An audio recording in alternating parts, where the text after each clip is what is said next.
Oi pessoal, meu nome é Bruno, professor de Geografia aqui da Oficina do Estudante.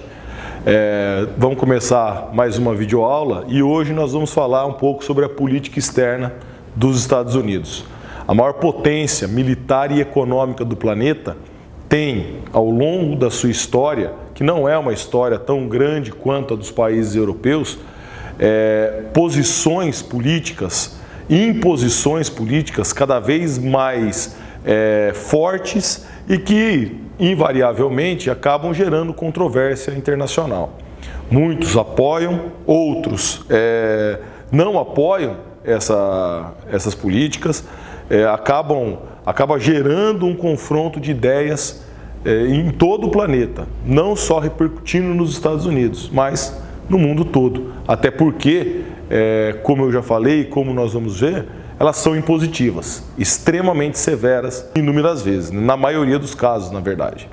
Bom, para a gente falar sobre essa política externa, a gente tem que voltar no começo da formação do país, no período posterior à sua independência, em 1776, e lembrar do que é o Destino Manifesto, a ideia do Destino Manifesto.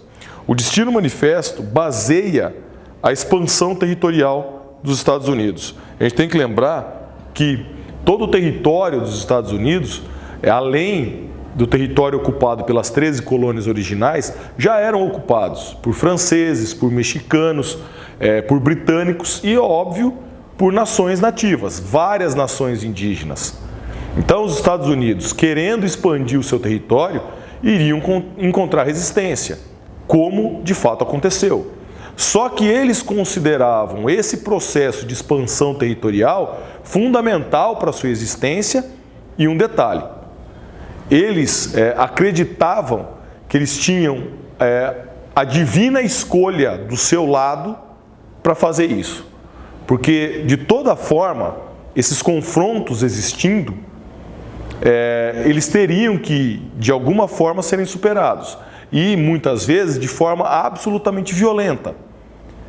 Mas tudo era justificado pela escolha divina. Que escolha divina? Eles acreditam que Deus os escolheu como a maior nação da Terra. E tudo que eles fizessem para que isso se confirmasse, estava justificado. Isso é fundamental. Essa ideia do Destino Manifesto, ela acaba, então, sendo usada não só para os Estados Unidos ou para os estadunidenses alcançarem o Oceano Pacífico e formarem o território contínuo que nós conhecemos hoje, matando muitos indígenas, expulsando mexicanos em guerras, comprando o território de franceses, mas também, mais tarde, já com a sua formação política em andamento, independente, para basear as suas políticas externas, as suas imposições externas, que são conhecidos como doutrinas. Historicamente, existem 3 doutrinas que foram impostas pelos Estados Unidos ao longo da história recente. A primeira delas, em 1823, a doutrina Monroe. A doutrina Monroe ficou conhecida como a América para os americanos. Apesar de dos Estados Unidos ainda estarem em formação e de não terem o poderio militar que possuem hoje, eles vão impor aos europeus uma limitação ao processo de recolonização. Nós temos que lembrar que nessa época, do período nessa década do século XIX, a Europa vivia o período posterior às guerras napoleônicas. A Conferência de Viena, a Convenção de Viena, tratava da possibilidade de recolonização da América. Os Estados Unidos impondo ou determinando a doutrina Monroe, eles mostram para os europeus, principalmente para a Inglaterra, que aquele pedaço do planeta já não seria mais área de influência desses países. Aquilo ali estava se transformando na área de influência exclusiva dos Estados Unidos. E aí a gente tem que entender também o duplo sentido da frase. A América para os americanos dá, obviamente, na propaganda estadunidense, a segurança para os latino-americanos de que, em qualquer situação de tentativa de recolonização europeia aqui, eles interviriam. Então nós vamos garantir a América para os nossos queridos vizinhos americanos. Ou um sentido mais real, no fim das contas. Nós chamamos e devemos chamar os cidadãos de origem dos Estados Unidos de estadunidenses, não de americanos, porque todos que moram no continente americano são americanos.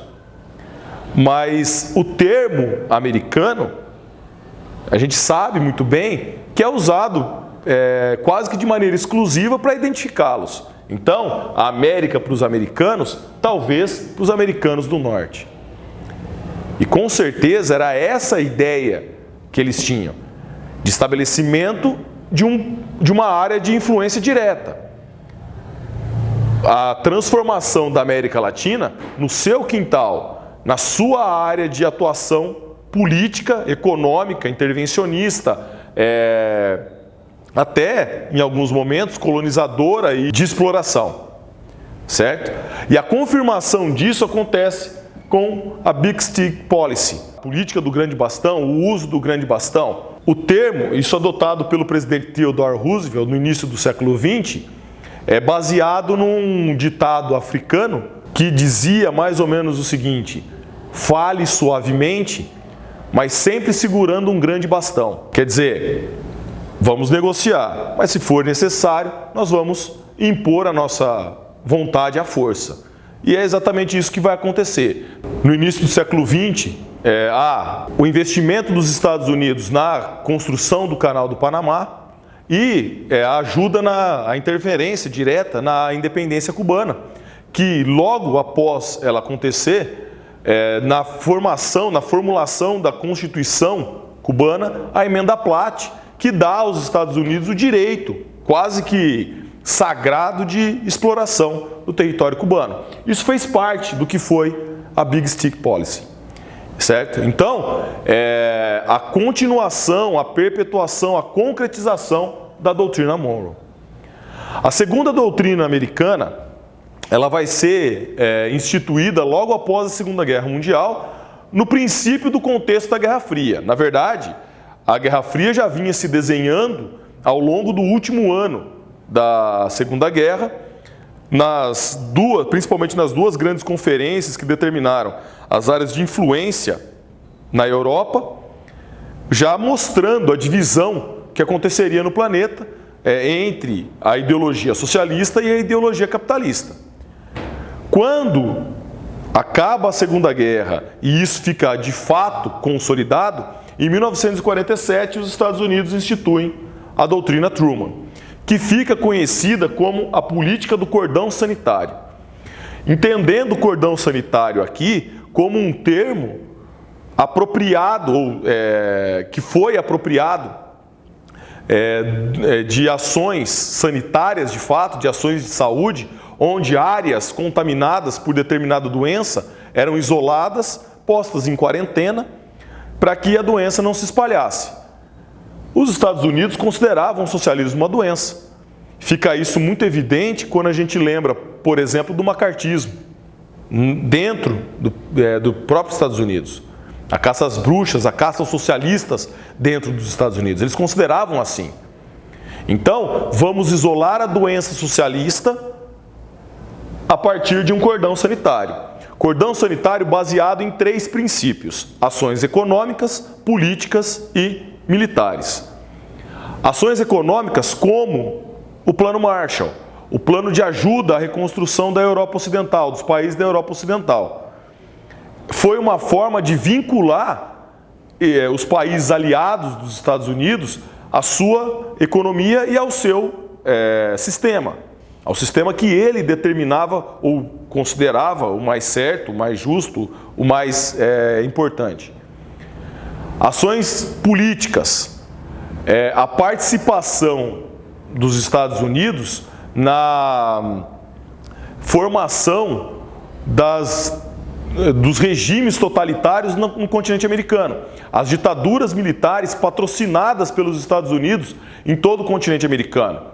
Ditaduras no Brasil a partir de 64, no Chile a partir do início dos anos 70, na Argentina, no México, em toda a América Latina, com exceção da Colômbia, praticamente, e de Cuba mais tarde, em 59, depois da Revolução Cubana, todos os países latino-americanos tiveram, todos eles tiveram ações políticas com formas de governo centralizadas, evitando que o socialismo fosse usado no continente, principalmente depois da Revolução Cubana. E ações militares, como as intervenções dos Estados Unidos na Coreia, de 50 a 53, e no Vietnã. Ações militares que tentaram impedir o avanço socialista naquela região. Não houve sucesso em nenhum dos dois casos. A Península da Coreia, nós sabemos que foi dividida e o Vietnã se transformou num país socialista, mas foram tentativas que fizeram parte da doutrina Truman, da política do cordão sanitário. E mais recentemente, a doutrina Bush. 2001, ano marcado pelos atentados terroristas de 11 de setembro, os aviões que foram lançados sobre as torres em Nova York, sobre o Pentágono, na cidade de Washington. Após esses atentados, houve por parte do governo do George W. Bush a instituição da sua doutrina, que ficou conhecido como Guerra ao Terror, a política dos ataques preventivos. Os Estados Unidos estabelecem, naquele momento, que países potencialmente perigosos para ele ou para seus aliados diretos. O governo do Afeganistão tinha participado da estruturação dos atentados, é o primeiro a ser atacado. Mas junto com ele é formado o que ficou conhecido como o Eixo do Mal. O grupo de países que os Estados Unidos consideravam os mais perigosos. Afeganistão, Iraque, Irã e Coreia do Norte. A ideia da política dos ataques preventivos era, nos sentindo ameaçado, os Estados Unidos, nós atacamos antes deles nos atacarem. Antes que a gente sofra alguma intervenção, algum ataque direto, nós atacamos a eles. Isso acontece com o Iraque. Em 2003, os Estados Unidos, alegando a existência de armas de destruição em massa de posse do governo iraquiano, propõem uma intervenção militar no Conselho de Segurança da ONU. Essa intervenção é negada ou é rechaçada por membros do Conselho de Segurança quando relatórios da própria ONU mostram que essas armas não existiam. Os Estados Unidos insistem no processo. Mais uma vez, numa segunda oportunidade, acontece o veto de França, China e Rússia a essa intervenção, mas os Estados Unidos dão as costas para o Conselho de Segurança, dão as costas para a ONU e unilateralmente atacam o Iraque. Uma guerra que se estendeu por muito tempo, na verdade 10 anos de presença do exército dos Estados Unidos dentro do Iraque, e essas armas de destruição em massa que foram a alegação, o motivo para a intervenção, nunca foram encontradas, não existiam. A gente sabe disso. Então, é a demonstração da imposição dos Estados Unidos. Hoje, depois dos 8 anos de governo Barack Obama, os Estados Unidos têm novamente um presidente que se mostra disposto a guerras. Donald Trump não instituiu nenhuma doutrina. Isso tem que ficar muito claro. Até hoje, são poucos meses de governo. Até agora, não há uma instituição formal de doutrina estadunidense. Só que os movimentos militares do Donald Trump se assemelham muito aos movimentos da doutrina Bush, de prevenção, de ataques preventivos. Vamos ameaçar nossos inimigos, vamos forçá-los a aceitar a política que nós queremos. Isso pode se intensificar, isso pode aumentar as tensões mundiais. As ameaças dos Estados Unidos, a Coreia do Norte, podem de fato virarem ou se transformarem em uma guerra. Essa guerra pode alcançar proporções mundiais. Será que nós estamos próximos de uma terceira guerra mundial? Numa próxima videoaula a gente fala sobre isso, sobre essas possibilidades. Beleza? Muito obrigado, assinem o canal, estamos esperando vocês aqui. Um grande abraço.